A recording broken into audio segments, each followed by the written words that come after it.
Hello everyone, welcome back. As you can see, I'm wearing the exact same outfit as I did the last recording, Lacey Fletcher. I definitely recommend go watch that. It's the last case that I posted.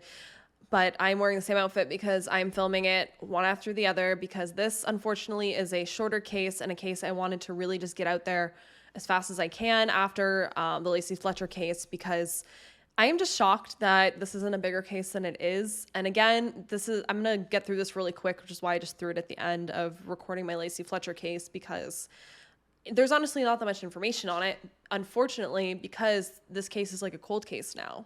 And I don't know, again, why no one's really talking about it, because it's happened in Toronto, in my city, and it's horrific that nothing has happened. And what I'm talking about is the little girl that was found in a dumpster in Toronto. No one's talking about a little girl found in a dumpster, and I am just shocked by that. Toronto police now confirming the remains found in a renovation dumpster here in Rosedale on Monday evening are those of a little girl. And according to the autopsy, she likely died about a year ago. Investigators have now released pictures of distinct blankets the child was wrapped in, hoping someone will recognize them. Remains of the little girl were found in a big red dumpster sitting on the driveway of an unoccupied home under construction here on Dale Avenue near Castle Frank and Bloor Street. So I'm just going to jump right into it because, again, there's not that much information, but this is just wild to me. So police responded to a call at Castle Frank Road and Dale Avenue on May 2nd of 2022. Again, a few months ago this year. And they responded around 4:45 p.m., so broad daylight. This call would lead police to find human remains inside of a dumpster in a residential area. Now, what makes this even more strange is that this is a nice area of Toronto. This isn't like a dangerous neighborhood or something where like criminals would go and dump bodies, or some like street view shots for you of the houses and stuff in this area. And the fact that they found a body in a dumpster on this street is just strange to begin with. On top of that, the investigators would come to figure out that the body had been placed in that dumpster somewhere between April 28th to May 2nd. So there was like this time frame they figured out that this body was dumped. Now, a couple days later, an autopsy would be performed, and they would confirm that the body found in this dumpster was the body of a 4 to 7-year-old African-American little girl. She had all of her teeth. She stood about 3 foot 6 inches tall. She had a thin build and black curly hair that was sectioned into 4 short ponytails. And I'll have a sketch of her put on the screen right now. This is a sketch that depicts the little girl that was found in the dumpster. As you can see, she's about a toddler to, young child age. Her hair is sectioned into 4 ponytails. 2 of them are braided and secured with black and blue elastic bands. Who dumped a toddler or young child in a dumpster in a nice neighborhood? Things like this you don't really hear about happening in Toronto. Now, they never released a cause of death for this little girl yet, but what they did release is that she could have been dead as far back as the summer of 2021, almost a full year before she was dumped. Police also released that the remains of this little girl were wrapped in a crochet blanket inside of a plastic bag, and then the bag had been wrapped in another colorful blanket. So who is this little girl that's on the screen right now?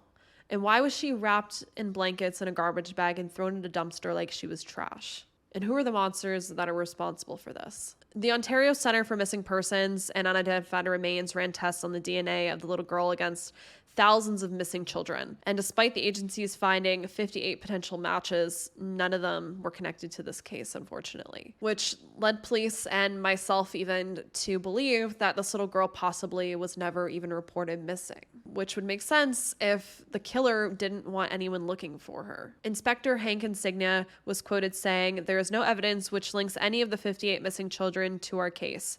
And in fact, since May 2nd, 8 of the 58 have now been accounted for. Unfortunately, we believe that it is unlikely that the child located on Dale Avenue has ever been reported missing." Now, it seems like the police aren't working with much here, clearly. They did end up releasing that they have a vehicle of interest, which is a Porsche Cayenne SUV with a model year of 2011 to 2014. And this vehicle was captured on video stopping in the area that the dumpster was located in, probably, I'm guessing, on someone's maybe ring door cameras. Again, this is a nice neighborhood. A lot of people probably have like ring door cameras and stuff like that, security outside. So you'd think that there would be more video footage than just this SUV, but at least I guess they have this. I don't know.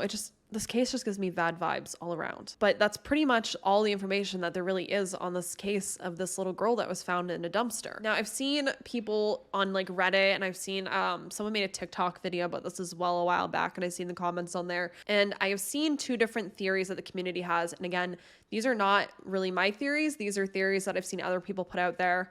And the first theory is that she may be the child of immigrants that immigrated to Canada and they don't really trust the police. Something may have happened to the little girl. She may have died, I don't know, from natural causes, but they decided to, hide her in the home or something like that. And they eventually then dumped her. And that's why she was wrapped in the blankets. They were like knit blankets, I think it said. If you can see them on the screen right now. People were saying that, since she was wrapped in these blankets, it could mean remorse. So that could be on one hand. On the other hand, it could have been something more sinister where she was abused, something happened to her, she died. The parent, caretaker, caregiver, whatever, ended up hiding her for a long time because they didn't want anyone to find her body. And then they eventually thought, okay, it's safe, we'll dump her here. Could be honestly either or it could be something even worse. She could have been from a different country and smuggled in and then was killed for nefarious reasons.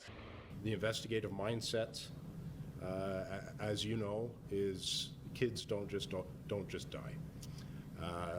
Sadly, this is what we're dealing with right now. There's like literally no information on this case. That's pretty much it. She was found wrapped in these blankets in this dumpster. There is one vehicle they're interested in, and now it seems like it's gone cold. I haven't heard the news really talking about it. I haven't heard anyone in the city talking about it. It's just shocking to me. This case has left me with so many questions, and I'm sure it's left you with even more. So if you have any theories as well, let's chat about them. I have questions like, who lives in that home where the dumpster was located? Have they been cleared? I'm assuming they have. Again, there are like millions of cameras in Toronto, and I'm sure on that street. Again, it's a nice area. You think everyone have cameras everywhere. Why can't they figure out where that vehicle went? Is there any other like angles of the dumpster where you think you'd see, her being dropped in there? It's just wild to me that a small child was found dead and dumped in a dumpster in Toronto, and it's not bigger than it is. But if you have any information, please contact the police at 416-808-5300 or Crime Stoppers anonymously at 416-222-TIPS. And let's help put a name to that precious little girl. She doesn't deserve what happened to her, and she shouldn't just be a police sketch. She has a name. She had a life. I'm hoping one day that it gets figured out. That is, again, all the information on this case. If you're not subscribed, I recommend you hit the subscribe button so that you're notified when I post more about these cases so that you can join in on the stories and the conversation. I will see you in the next case.